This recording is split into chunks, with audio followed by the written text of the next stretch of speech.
Whoa. I say whoa.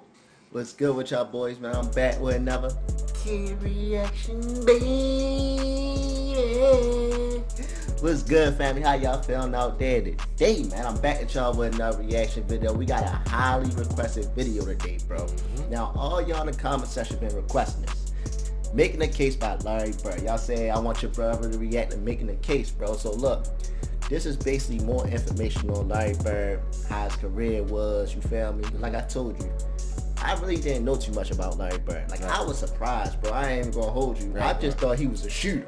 Right. But I ain't know he was a step back, bang Facilitating out, everything. yo, 3-point crazy, everything, bro. So look, man, if y'all new to the channel, oh my bad, yo, what's up, shorty? How you feeling? Everything good? What you gotta say to it? You feel me? I'm flowing like a river, man. If y'all new to the channel, don't forget to like, comment, subscribe, man. And I just want to apologize for the prison white tees we got on. I don't. He came away like with my white tee. Yep, it's my white tee. But no, man. He came away with the white tee. I had the third, man. Let's get straight into this video. I ain't gonna hold y'all too long. Let's go, baby. Basketball is special. The size of the court and the lack of pads or helmets give fans the most intimate experience of a team sport that exists. And because of the different styles that basketball allows for, players develop their own distinct identities and signature styles through their creativity, flair, That's pistol right there, yo. and athleticism. I remember that. And although no player succeeds alone, the scoring volume and two-way nature of the sport give individual stars a nearly unprecedented amount of control over the flow and outcome of a game. For this reason, I can't wait until we get into like the new generation, bro. 'Cause one thing about the new generation that separates the old generation. All right, we know y'all era was tough. We know y'all was dominant and y'all was competitive. But the new generation skill set It's different. I think it's way more, with technology being the way that it is. The new era is more. I'm even dare to say athleticism than it is in the old generation. Yeah, you and feel what I'm saying? you gotta think about this too. Trainers and stuff. Yeah. Like, we teach different stuff. Now I'm not trying. Was the Eurostep? Was that? I know overseas. I think the Eurostep been invented, bro. They've been invented, but European basketball influenced American basketball in such a way it's That crazy. People probably don't even understand. Don't even understand, and that's another thing, how Europe influenced American basketball, because there's so many European players in America. But basically, like I was saying, was, bro, the trainers and how the skill set is, like it's trainers that's different. I'm talking about the 3-step back that James Harden do. I ain't talking about a regular step back. I'm talking about that pat. You feel me? I'm talking about the Euro step. I ain't see too much of that back then when we react to old people. Right. I'm sorry to say old people, but Mobility is definitely different. Yeah, Mobility is so- different. Overall, the way the game is played is different. I still enjoy it. That's why I still watch basketball to this day. the skill set is beyond.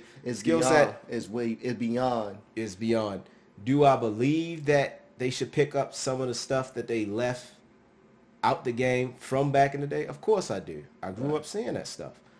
But some of the new stuff that they added is still entertaining. You feel what I'm saying? So it's bittersweet for me anyway. Yeah, I feel that. are constantly compared to their peers and to the legends of the past in order to answer the most hotly contested question in the sport. Who's the greatest to ever do it?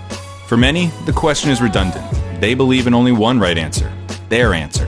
Others might have their own personal stance, but acknowledge one or two alternatives. But I believe that there's much more nuance to the question of greatness and more answers to it than you might think.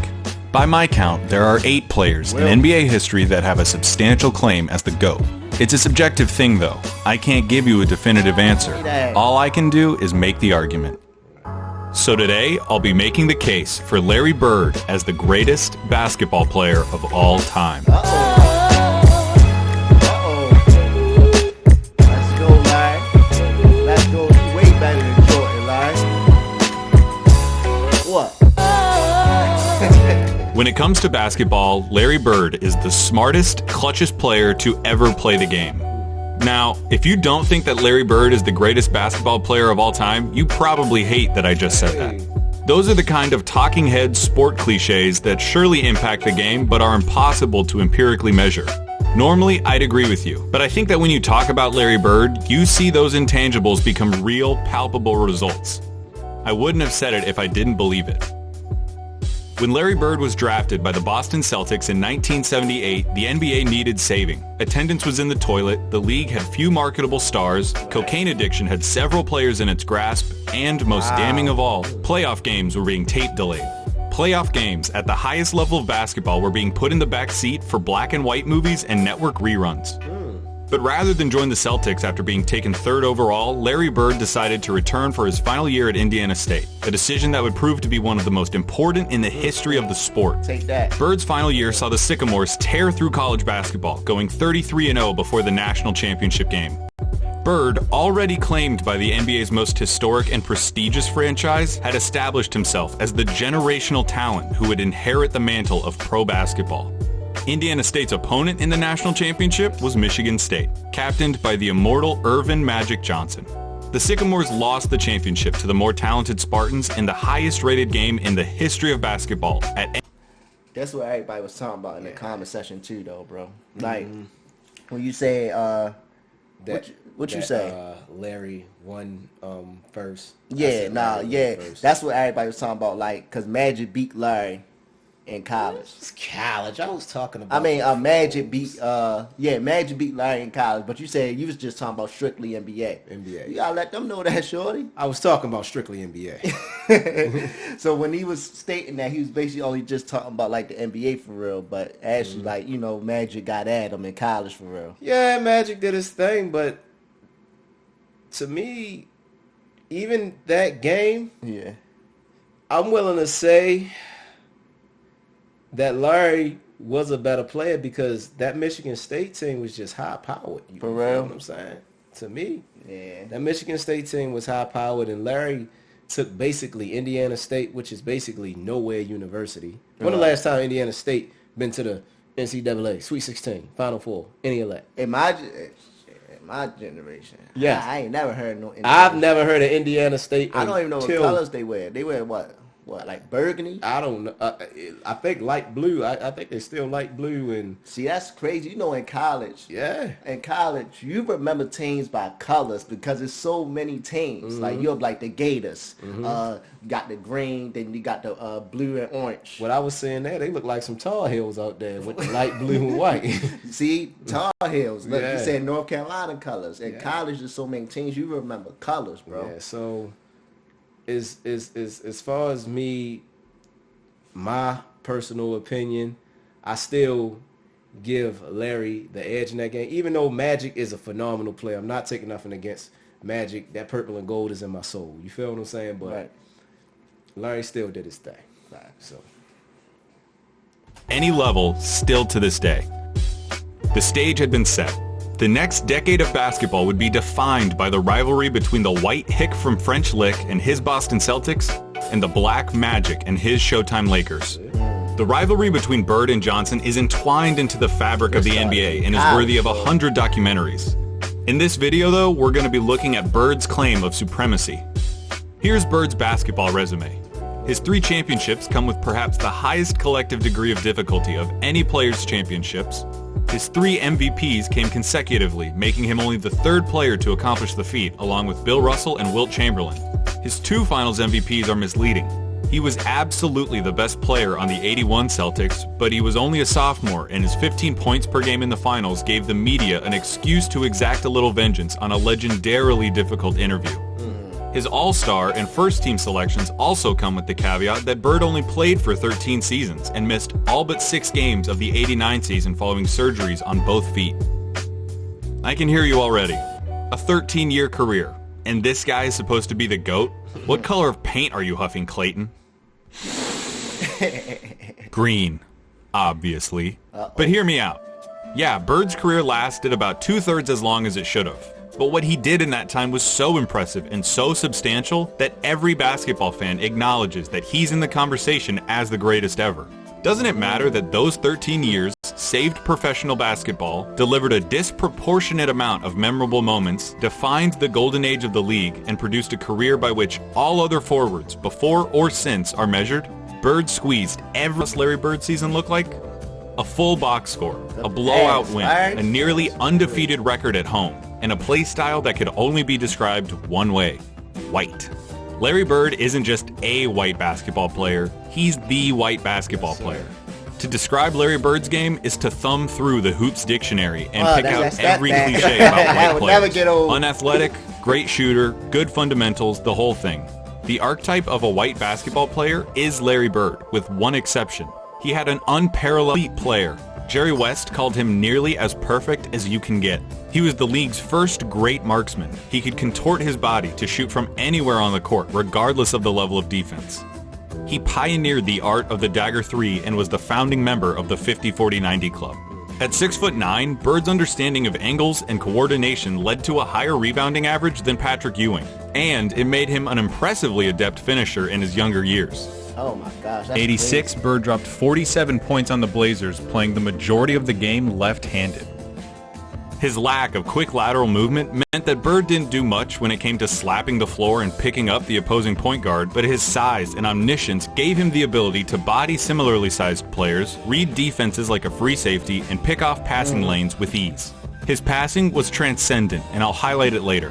And of course you need to know that Larry Bird was a tough effort.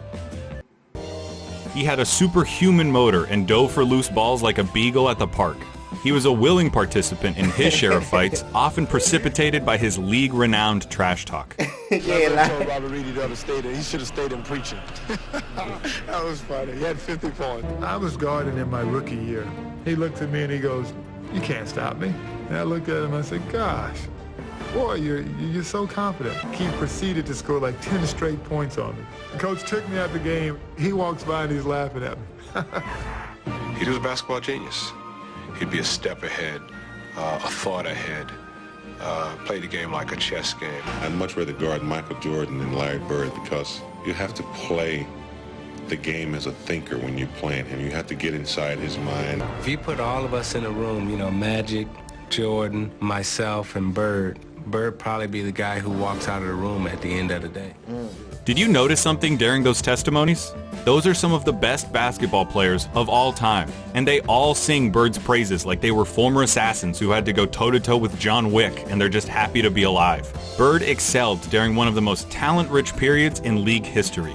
The abridged list of his basketball rivals goes like this: Dr. J and Moses Malone on the Philadelphia 76ers, Sidney Moncrief on the Milwaukee Bucks, Isaiah Thomas, Bill Laimbeer and the Bad Boy Pistons, Dominique Wilkins on the Atlanta Hawks, Bernard King on the New York Knicks, Michael Jordan on the Chicago Bulls, Hakeem Olajuwon and Ralph Sampson on the Houston Rockets, and of course, Magic Johnson, James Worthy, and Kareem Abdul-Jabbar on the Los Angeles Lakers.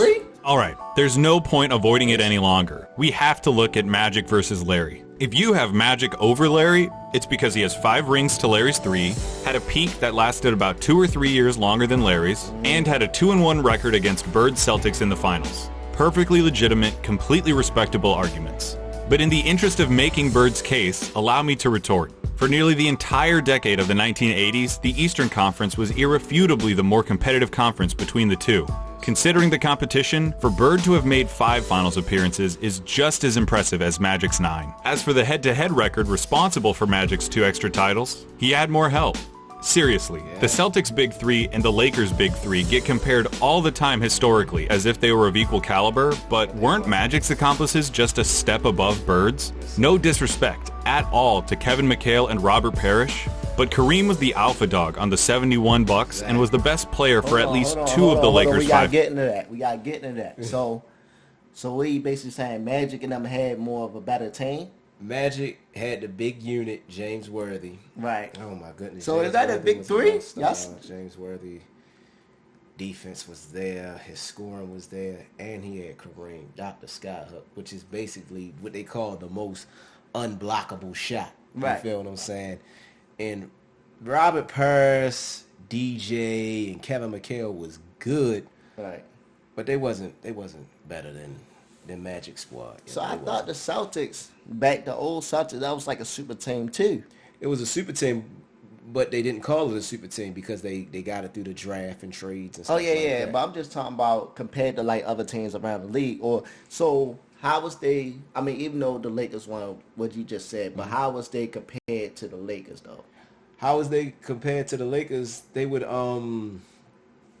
basically put, Kareem up against Robert Parrish. Right. He'd dominate him. Yeah. Kill him. I don't want to say it like he would destroy him, but Kareem had the edge. Okay. You know what I'm saying?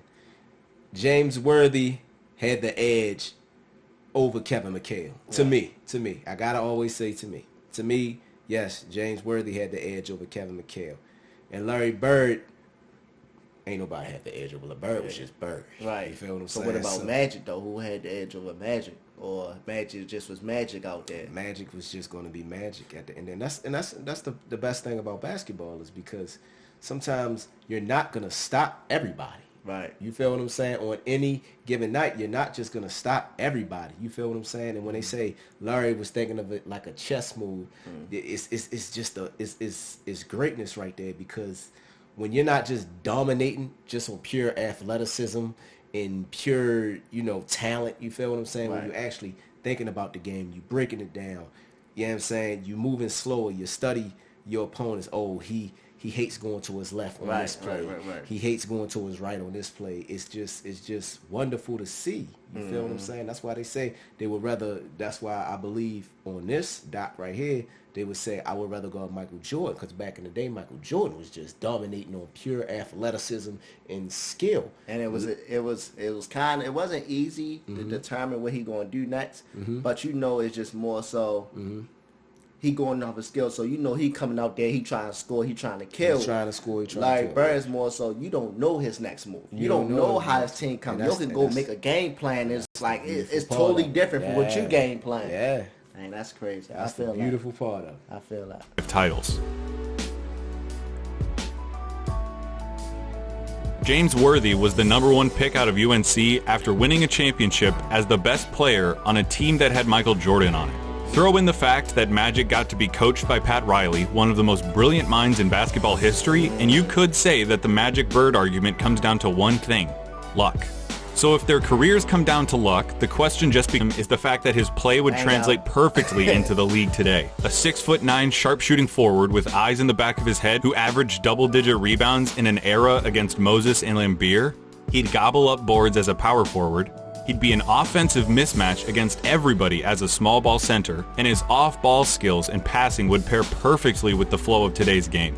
Add in his competitive mania and 3 generations worth of medical advancements, and we're talking about a player who could have stuck around so long they would have had to rename the league. As you've been watching these clips of Bird, I would hope that you would notice something. He always knows where everybody is. Yes. Watching Bird play basketball is like watching those monsters from A Quiet Place that know where you are if you make any noise at all.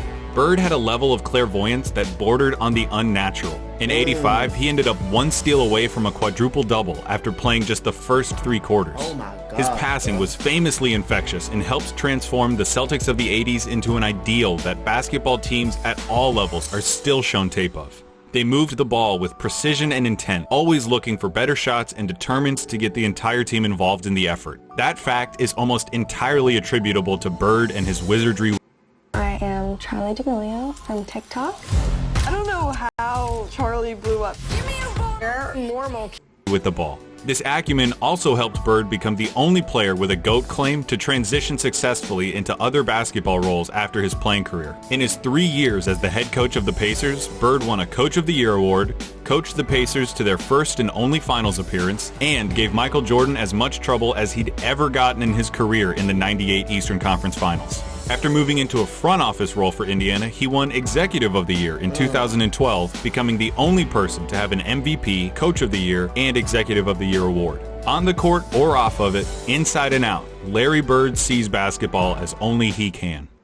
That intelligence also lent itself to Bird's defining skill, making the big plays. Remember, NBA players get paid to win games. James Harden is getting paid nearly $40 million this year because he's supposed to help the Rockets win games. Victory can be achieved in a lot of ways, and the win column doesn't care how it happens. As Mark Sinclair once said, "It don't matter if you win by an inch or a mile. Winning's winning." But when your team is down 1 in a crucial playoff game with 8 seconds left, and you need to hit a shot to stay in the series and keep your season alive, that's where players really separate themselves and earn their money.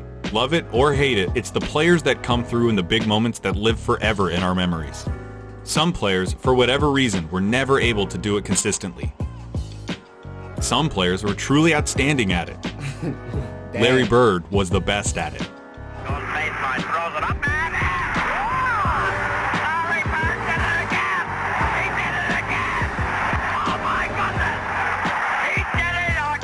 I'm not going to give you the stats about his field goal shooting under 2 minutes with a score that's this close, or tell you who has the most buzzer beaters, or any of that. Take that for data. I'm just going to show you clutch moments in clutch situations. 1985 against the Blazers. Bird drops 48 points, including this. Down 1 with 2 seconds left. Inbound pass, the double team and Bird. Larry, fake, fall away. Hits it at the buzzer! All right! 1985 against the Hawks. Bird sets the Celtics scoring record with 60 points with shots like these. They open the right side. Bird, the fall away. He drills it again. See the shimmy? That's the best shooting I've ever seen. 1986 against the Rockets. Not all of Bird's clutch moments were singular. The bigger the moment, the bigger his performance. In Game 6 of the 1986 NBA Finals, Bird clinches the championship with a triple-double in what he calls the best game he ever played. 2 seconds on the shot. That's crazy. He ran out to the three-point line like he was on 2K, yeah? 1987 against the Washington Bullets. Bird hits one shot to tie it before it's waved off because of a timeout. Hits another shot to tie it up for real. Crowd is standing up. It goes now to Bird. Bird goes up top. And then in double overtime, down 1, he does this. It's going to go to Bird. He's got a shot. That's crazy. That's crazy. That's crazy. It's all over. For 3 years, from 1986 to 1988, the three-point contest knew no other champion but Larry Bird. Seems like he got a real good touch on the shot, bro. This is a tie for the money. Yo! 1987 Eastern Conference Finals, Game 5. Tied at 2 games apiece against the Bad Boy Pistons, this enormous game would put the winner 1 game away from the NBA Finals. The Pistons are up 1 with seconds remaining. The ball goes out of bounds off the Celtics. Isaiah Thomas just needs to inbound the ball to win the game. Hold on, bro. That play gets me every time, yo. How didn't he see Larry Bird, bro? Was he high? You should see the interview about him in that play. Bro, because the way how it looks, yo, it looked like Larry Bird is running towards it. So how you don't fake it? I have no. That play gets me every time, bro. Yeah, that's crazy. If you see how he coming, though, it's just wow. Seconds remaining. The ball goes out of bounds off the It Celtics. looked like he coming towards Isaiah that Thomas way. just needs to inbound the ball to win the game. Yeah, look. It looked like he was coming. Larry had to be hiding, bro.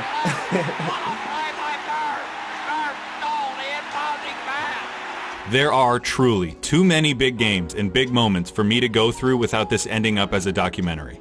But that all leads me to this, what I really want to talk about. 1987, NBA Finals, Game 4 against the Lakers. LA is up 2-1, and the Celtics need to win to tie the series and stay alive. Bird hits a 3 with 12 seconds left to go up by 2. Bird goes for 3. That's tough, bro. Oh, that's tough. Kareem comes down and gets fouled with 8 seconds left. He makes the first, but misses the second. Oh. LA ends up with the ball with 7 seconds left, down 1 point.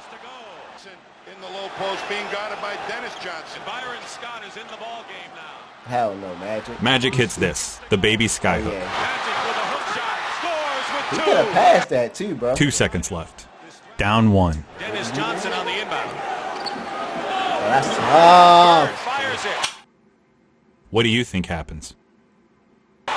Oh! I bet it wasn't that. When I paused the tape and the ball was hanging in the air, you thought it was going in. Yes, I did. Bird thought it was going in. I had perfect Magic thought it was going in. I've seen this game before, and I still think it's going to go in. But it didn't. Pat Riley said it himself. We got lucky. And that, a missed shot in the NBA Finals is why he's the clutchest. Because after he makes the big plays, has the big games, hits the big shots, time and time again, you expect him to hit every shot, to win every game. And in those fleeting moments when he doesn't, when he looks like a mere human, when he looks like everyone else who tries to do what he does, you just can't believe it.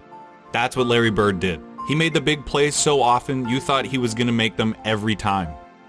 He helped turn basketball into a global phenomenon, paving the way for every Michael Jordan, Kobe Bryant, or LeBron James who comes through our lives.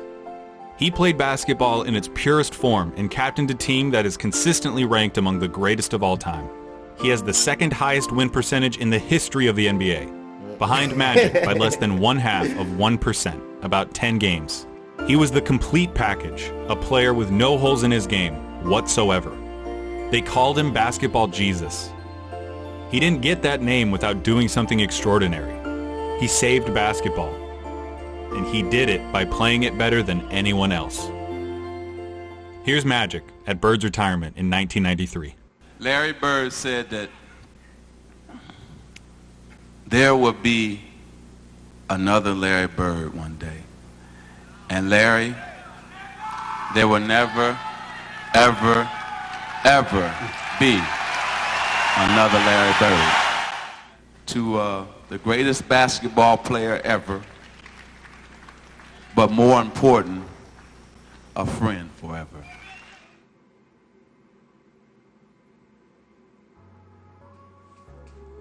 Hey everybody, thank you so much for watching. This was a really fun.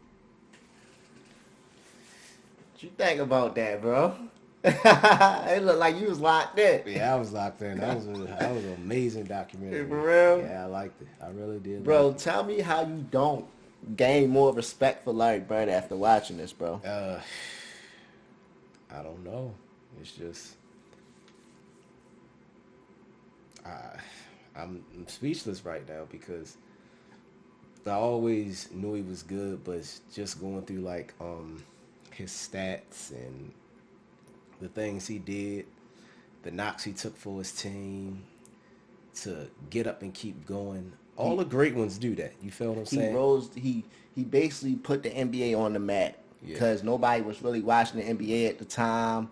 You heard about the television shows, like it was certain TV programs that they had rather play before the NBA. Like, he actually took the NBA to a whole nother level, bro. Yeah. And it's crazy. And when, like, players like that, that's what they do for the NBA. They take the NBA to a whole nother level because when Larry was playing with a hurt back, he still went out there and played. Magic with his HIV, diagnosis, he still went out there and played. Kobe with his broken finger, he still went out there and played. Mike with the flu game, he still went out there and played. He dropped like you feel what I'm saying? Like 100 points on him. Yo, it's the greats are always gonna be great. You feel what I'm saying? And you can never take anything from them. You can't lose respect for them. You can only gain respect for them. So it's just crazy. Look, man, we keep on requesting these videos. I know y'all got a couple more requests, but we gonna keep on digging way more deeper into Larry Bird, bro, because us getting to know Larry Bird even more, it's wild, and it just seems like it's something new every single time. Larry Bird had so many gems about him. It was wild, man. So look, if y'all new to the channel, don't forget to like, comment, subscribe, man. Anything you gotta say to the the subscribers out there, anything, baby. Keep subbing, man. We just gonna keep bringing this content. We know y'all like it. You feel what I'm saying? We like giving it to y'all. You feel what I'm saying? So even though we great, y'all greater. So we love y'all, man. Y'all stay up. One.